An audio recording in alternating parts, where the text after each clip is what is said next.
Hey y'all, welcome to Adventures with Aggie, brought to you by the Ryan Martin Foundation. Today we have our second episode of our series featuring wheelchair curlers on the way to Beijing 2022. Today's episode features Oyuna Uranchimeg. She's got an awesome story and I can't wait for you guys to hear it. Please welcome Oyuna. Well, Oyuna, how are you doing today? I am doing great. So it's a nice and sunny day here. It's been very cold last couple of days, like minus 20 or wind chill like minus 30 or so.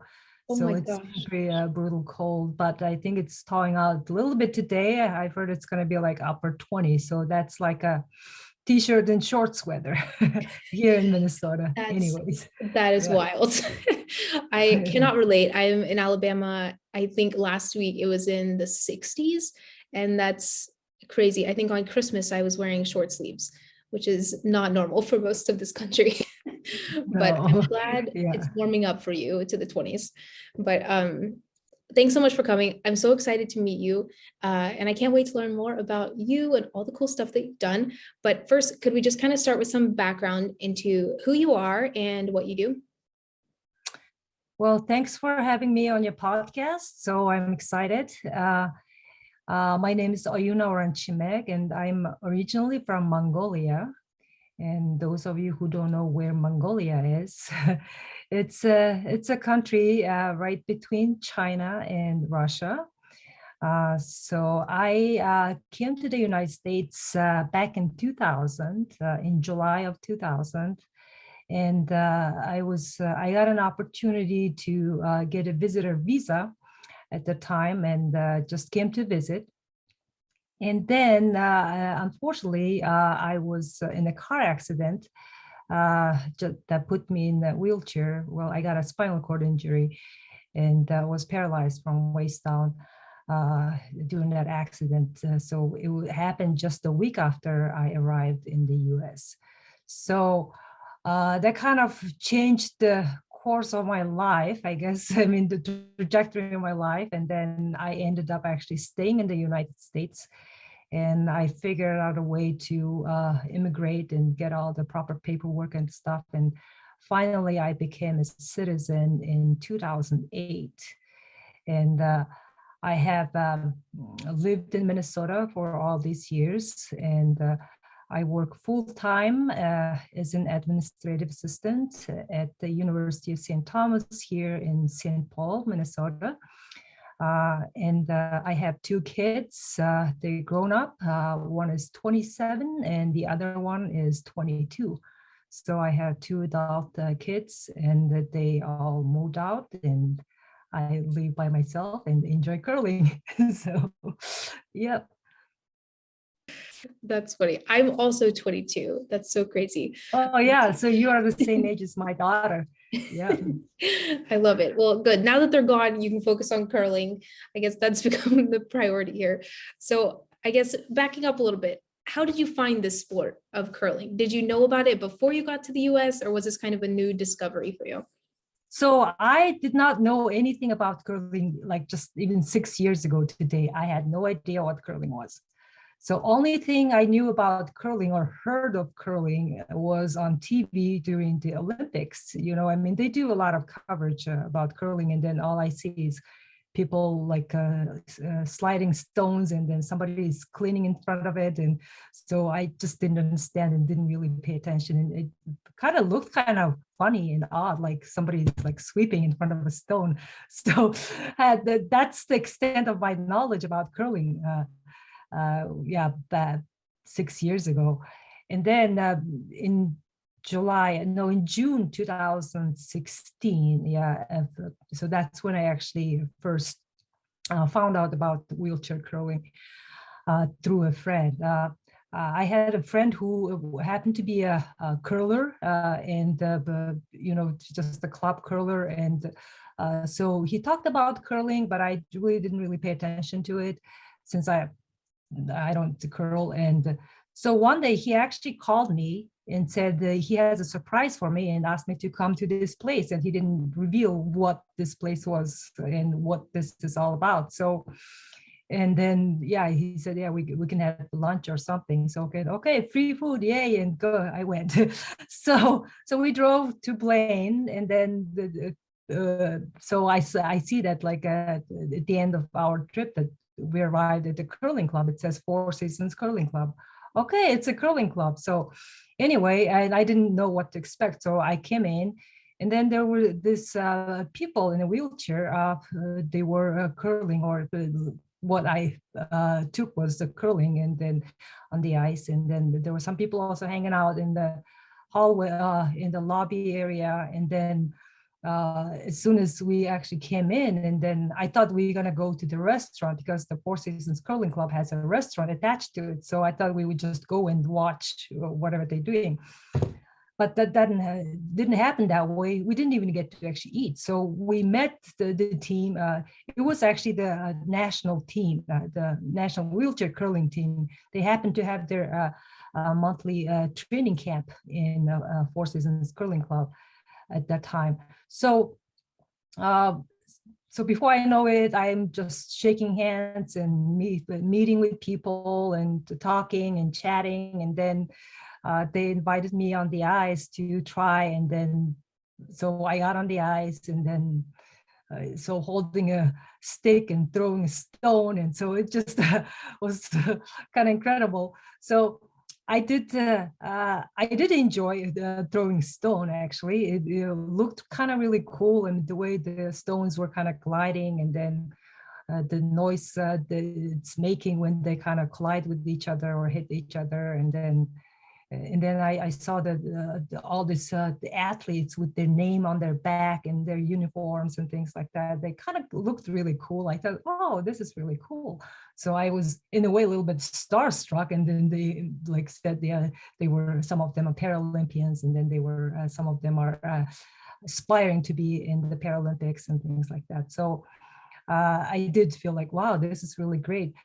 But and then Rusty Schreiber, who is now our current coach, he was there at the time as well. And then he, when we were chatting, he kind of said, well, we are kind of in need of female curlers, because the wheelchair curling is a Paralympic sport. And then also it's a mixed gender sport, and you have to have like representative of each gender in the team. And then right now there are not that many female competitive wheelchair curlers. So, and he said, if you are really interested in, and if you actually keep at it, then there is a very good chance you could be in the 2022 Paralympics. I'm like, really? Like just like that? I mean, it just I thought like people like train and then work for like for the rest of their lives to get to the Olympics or Paralympics. So I had no idea that that was an option for someone like me to be in the Paralympics. So that kind of planted the seed in my head, like, oh, maybe I should try this and let's see where it takes me. So I got interested in it. I of course, got a lot of information from the team members, and then from Rusty, and got on their mailing list and email list, just to be in the loop. And then started asking, researching around to kind of see what should I do to get started, and then where do I go, where do I sign up, and all these things.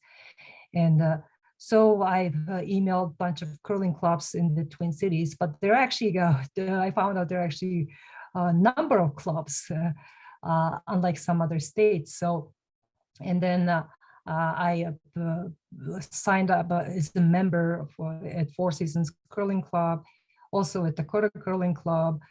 And then I found out there was this adaptive curling program as part of the Courage Kenny Rehab Center. I don't know if, I'm sure a lot of people probably know about Courage Kenny Rehab Institute, because they have a lot of sports and recreational programs. And then a lot of the adaptive athletes or Paralympic athletes actually came out of their programs as well. So, and then I found out they had this program that there's a group of wheelchair curlers. they curl every Sunday, a couple hours at Four Seasons Curling Clubs. So I joined that group to kind of get started. And so, and then I bought my first curling stick, because in wheelchair curling, you have to have a curling stick to push the stone. I mean, unlike able-bodied curling, you can't just throw with your hand, so, or slide or throw like that. So anyway, and the first time when I got my curling stick, was so excited, like, yay, I'm I am going to curl now. So anyway, and then I was curling with that group for a year or year and a half. And also, if I, and then after that, it was like Saturday, I believe, when I met the team. And then that weekend, when I got home, I just wanted to find out more about wheelchair curling, what it is and how it's played and all that stuff. And then I YouTubed all the wheelchair curling games. And then I happened to stumble on the 2014 Sochi games. And so I kind of created a playlist of curling matches and then start watching them. And the whole weekend, all I did was watch curling matches. And then mostly like the matches that Team USA was playing against other teams.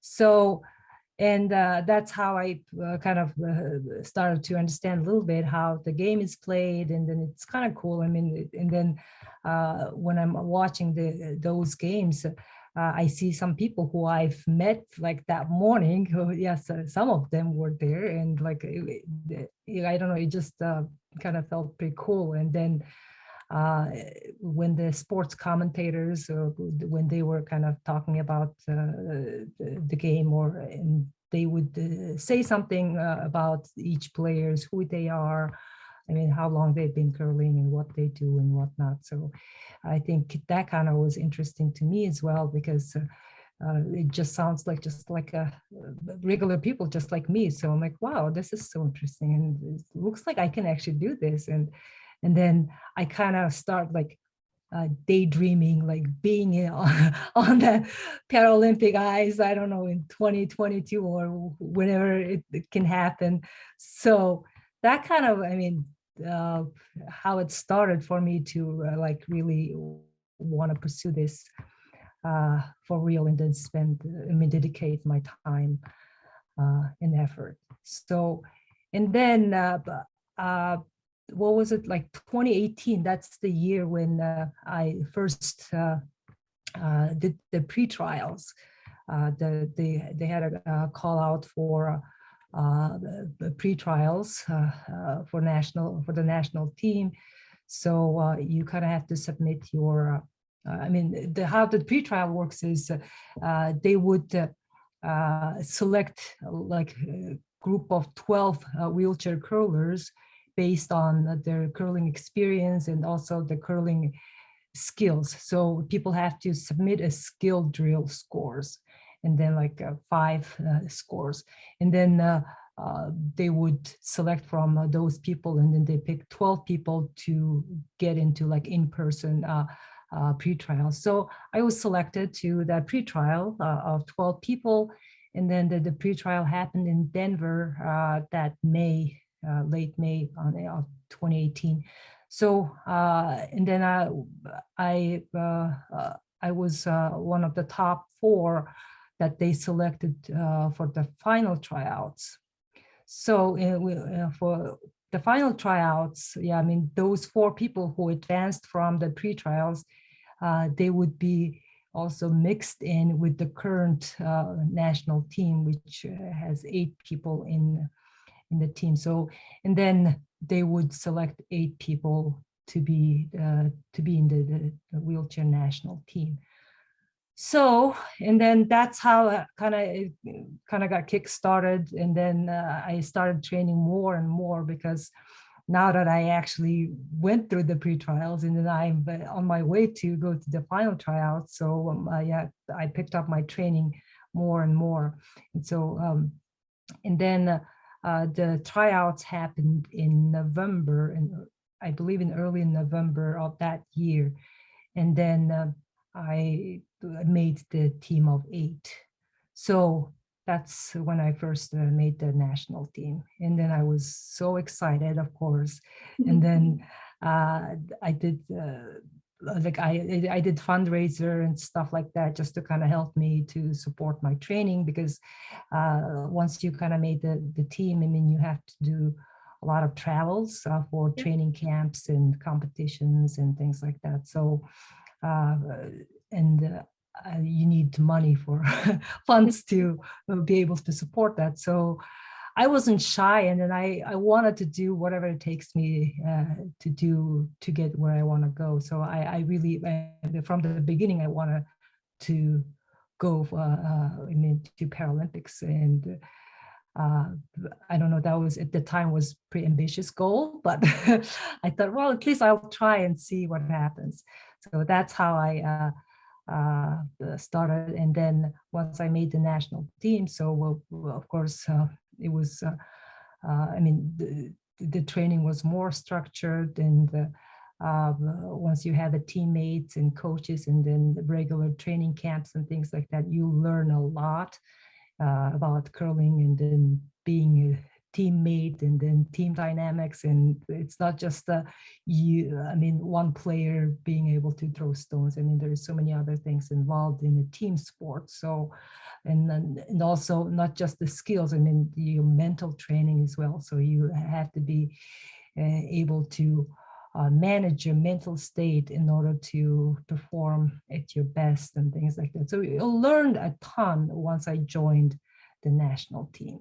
So, and then I did enjoy, of course, meeting all these people, I mean, who have the same aspirations to make the Paralympics, and then all these hardworking people and all the wheelchair athletes who, I mean, all of us went through some life-changing traumatic experiences or accidents and whatnot that kind of put us in a wheelchair. So, and then to kind of persevere, I mean, all these people persevered their, whatever happened to them, and then, I mean, so positive, I mean, have such a positive outlook in life and pursuing something great. So it just, I kind of fed off of that energy as well when I first started, and just meeting these people. And then just, before actually discovering the wheelchair curling, I wasn't really around that many people who use wheelchair that much. I mean, I have a regular job, and I didn't really play other sports or anything like that. I mean, what was it? Yeah. Right after my injury, just that year in 2001, I played wheelchair basketball briefly, just for one season, with also Courage Center basketball team. And that was it. And once I got a full-time job, so there was no way to continue I mean, training and then spending that much time for that. So anyway, and so I wasn't really hanging around with people in a wheelchair that much up until that point. But then it was kind of great to be around people who have been through same things and same struggles, and just know each other. So, I mean, we kind of have a bond. I mean, most of us had some kind of life-changing experiences, and struggle, go through the same struggle day to day and things like that. So that was a very, I guess, I mean, I would say it was a great connection. I mean, just to make that connection with people who have the same life experiences was great. And I do actually enjoy the camaraderie part of being in this sport more than just curling as well. Absolutely. I feel like you were kind of tricked into the sport and are surprised into the sport. Well, yeah, it is a surprise because I had no idea. So I didn't even know where I was driving to, and then just kind of landed in the middle of this beautiful thing, and then kind of basically changed my life from that point. I mean, for good. Yeah. It's not that my life has been so boring and I was in the ditches or anything like that, but this opened up so much more opportunities for me. And Yeah. I mean, it's just a great surprise, I would say. Yeah. For sure. That's awesome. Look at where it's brought you now. I wouldn't be speaking to you, maybe most likely not on this show No, if that yeah. trick hadn't happened. But I want to ask you a question about curling. So you're the second curler that I've had on the show. How would you describe the sport of curling to someone who hasn't played it, or maybe they've only seen it on TV, but they don't know too much about it? How would you describe the sport? It's kind of like a chess on the ice. That's what people would say. I mean, because there's a lot of strategy involved in it. And also it's like, I don't know, it's a beautiful sport. You kind of have to try it yourself to really know what it is. Yeah, just push that stone on the ice and see what it does. And then you're going to know what it is.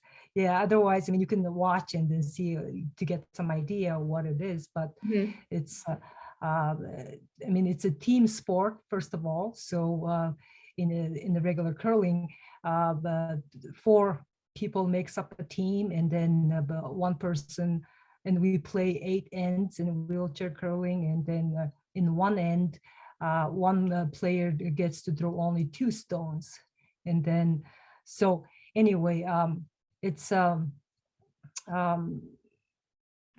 just a I guess you have to be also very accurate.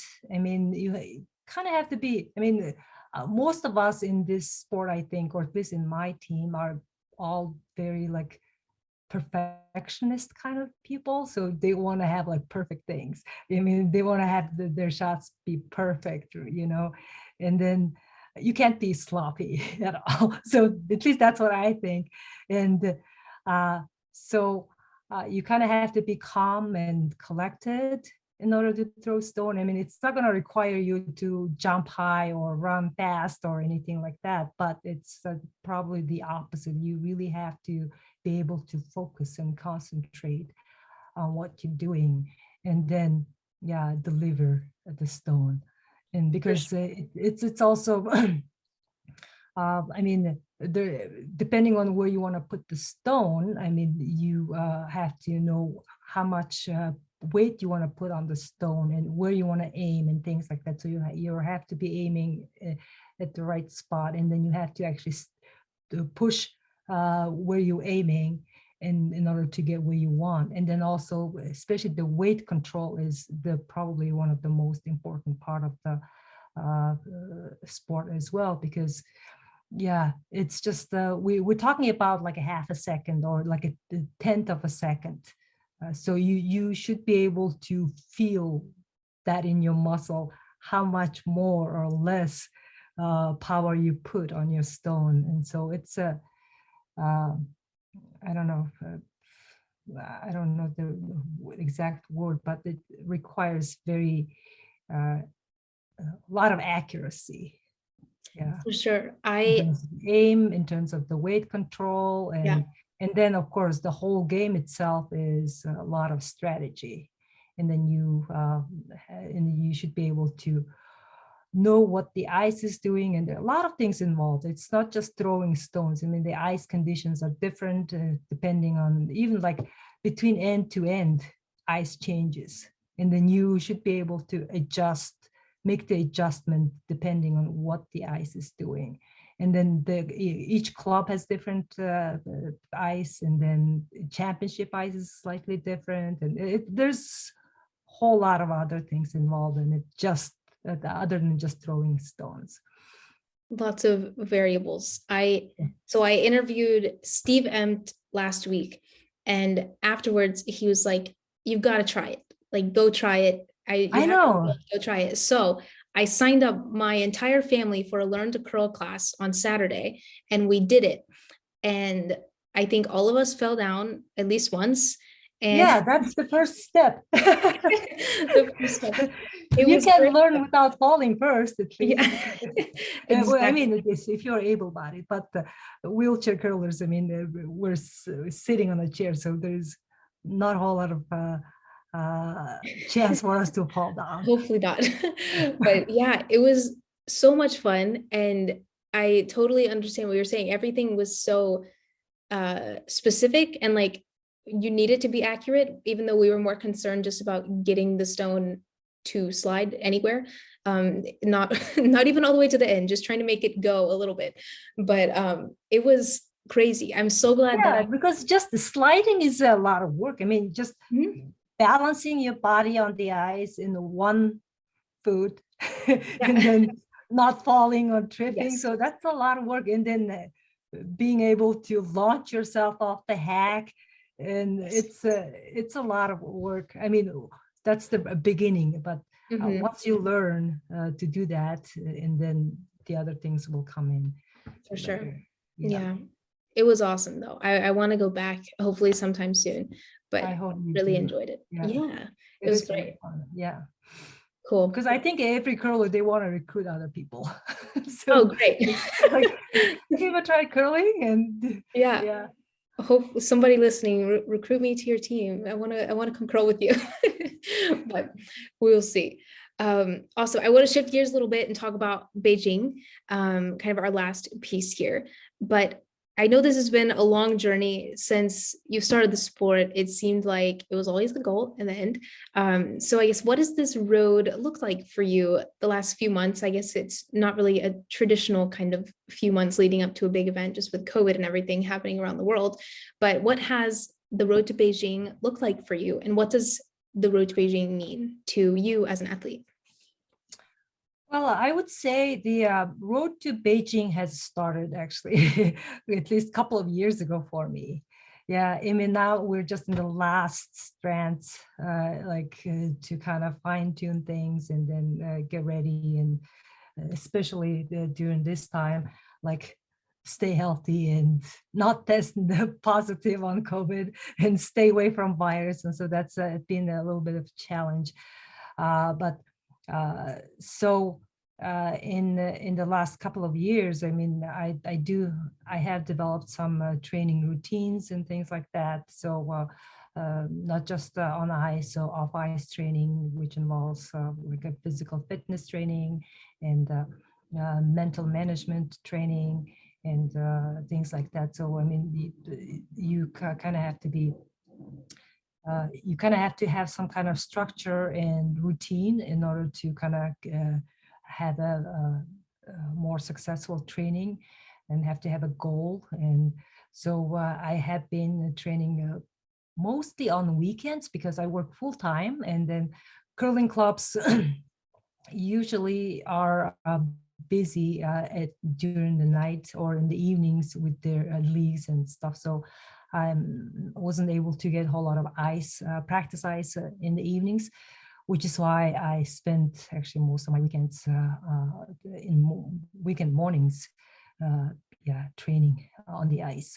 So, but then sometimes, I mean, I would try to get some ice time in the weeknights, not all the time. So, but on the weekend when I train, I usually train like 3 hours straight.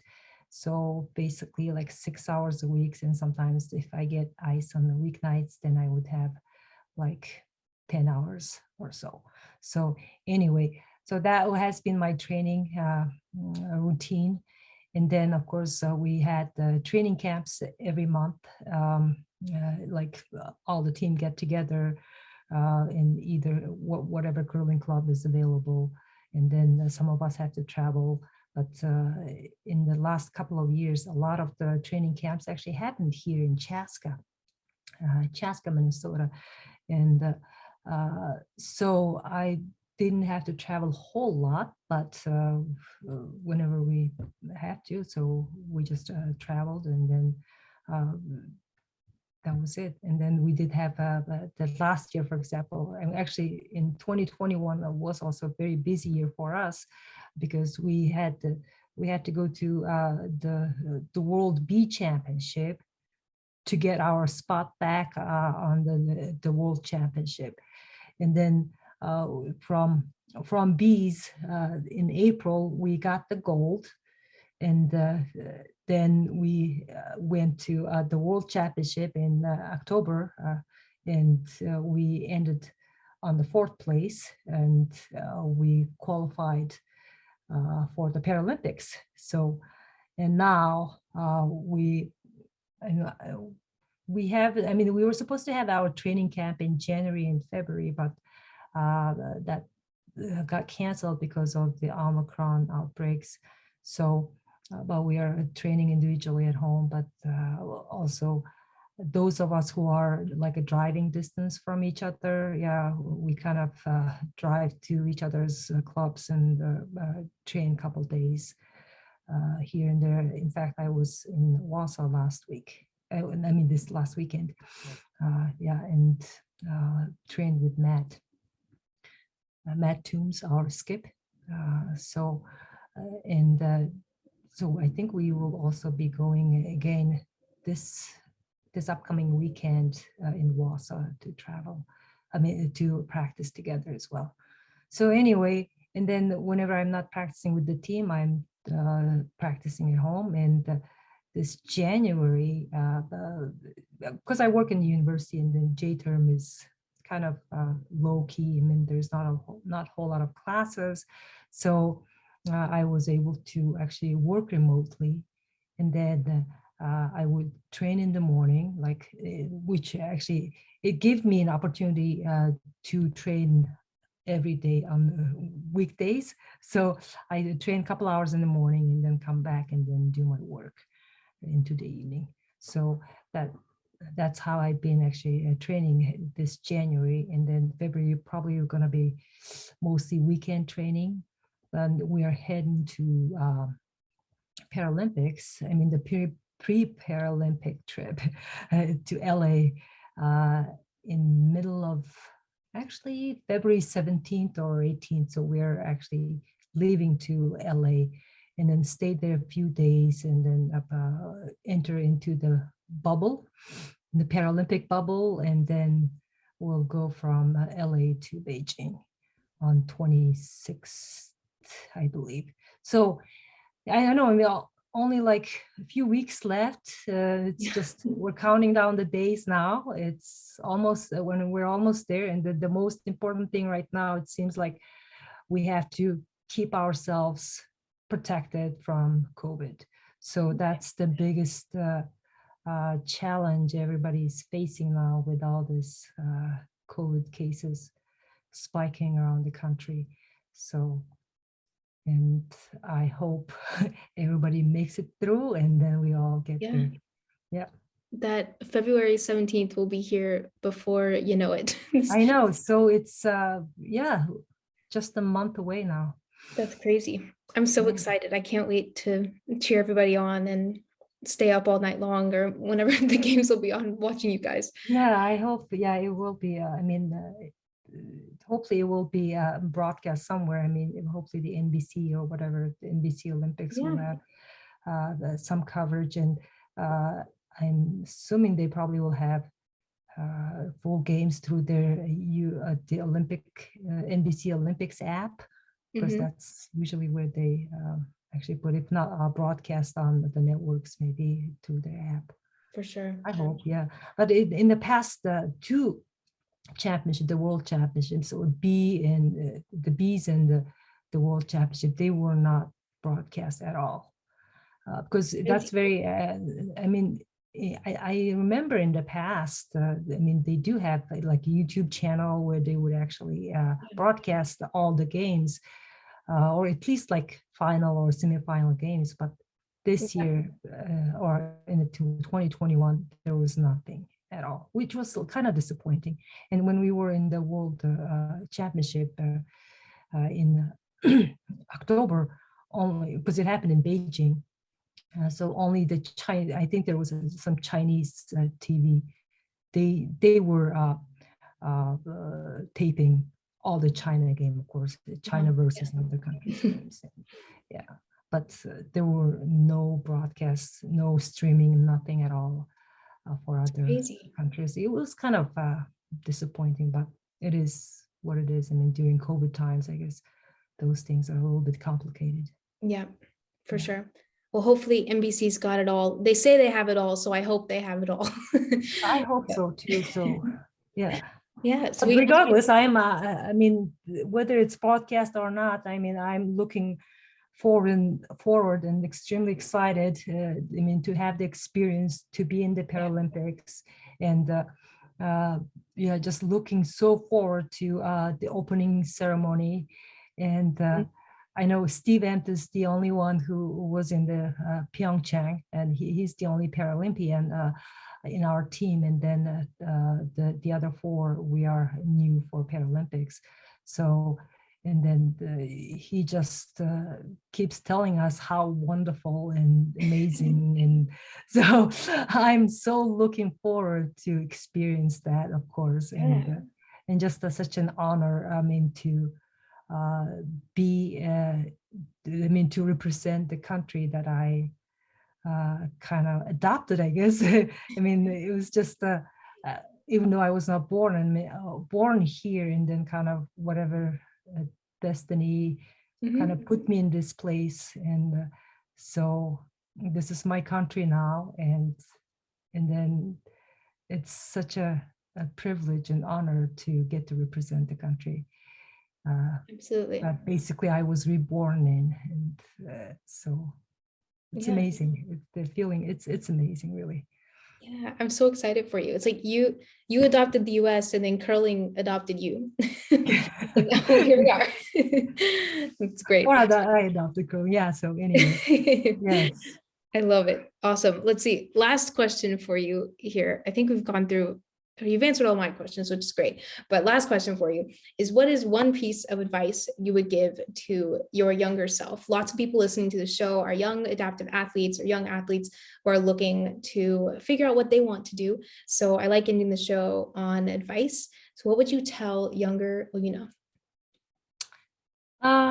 Well, if something seems like you can actually achieve it, and then it seems like it's doable, I would say go for it. But then you do have to have a goal, like a specific goal.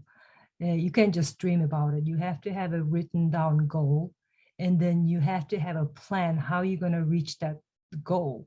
And then you kind of have to structure your life around that goal.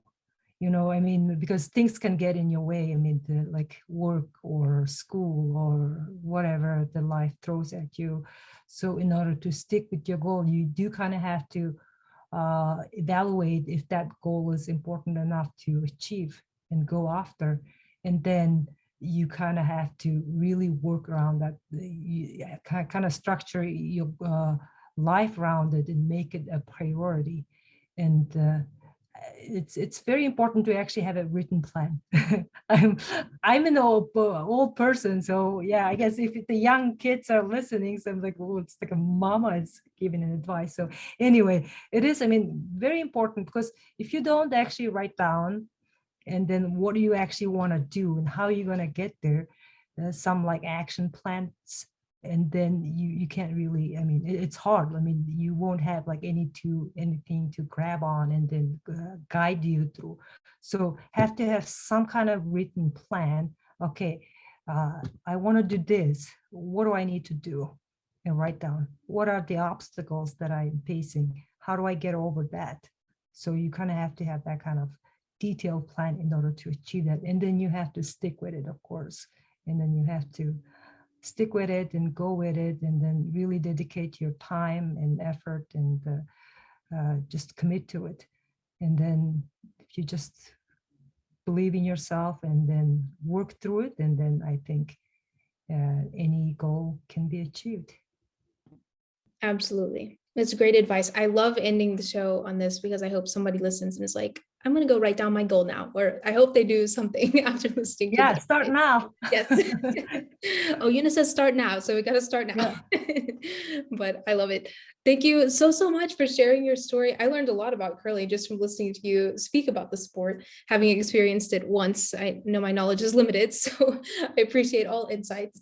But thank you so much for giving me some of your time today. Well, thank you for having me on your show. And then I hope your listeners enjoyed the conversation. Oyuna, thank you so very much for coming on the show and sharing your story with us. We're cheering for you in Beijing. Join us next week for another episode of Adventures with Aggie featuring wheelchair curler on Team USA, Matt Toombs.